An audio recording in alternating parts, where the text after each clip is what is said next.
Quand le virtuel vient en appui à la médecine à Strasbourg, le centre de réadaptation Clémenceau dispose désormais pour ses jeunes patients d'un casque de réalité virtuelle. Il permet d'aller plus loin dans la rééducation lors de séances de kinésithérapie, un équipement financé grâce à un don du Lions Club d'Ilkirch. Marie Heidmann, Valérie Russuri. Donc avec tes deux mains, tu pourras avancer, tendre tes bras pour mettre l'objet dans le caddie. Okay. Et il faudra que tu regardes à gauche, à droite pour chercher les objets. Hein. C'est parti ? Saisir un produit dans un rayonnage, voilà un exercice qui sollicite bras et mains.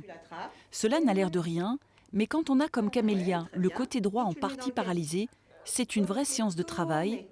Sauf qu'avec un casque de réalité virtuelle, cela ressemble davantage à un jeu. Et c'est bien le but de ces séances. Bien, bravo.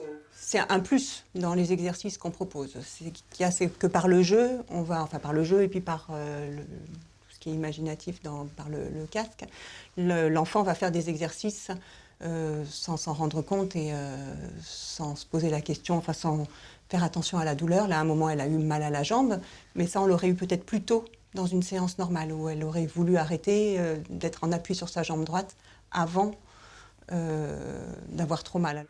Un univers virtuel qui va solliciter l'attention et l'envie de la performance, les enfants apprécient. Mis au point en France par un kinésithérapeute, ce programme est adaptable à chaque situation.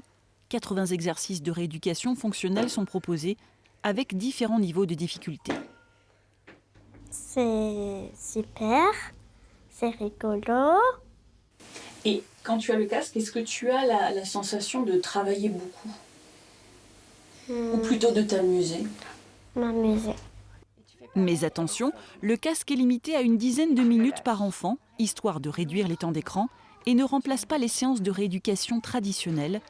C'est la récompense d'une fin de journée bien remplie.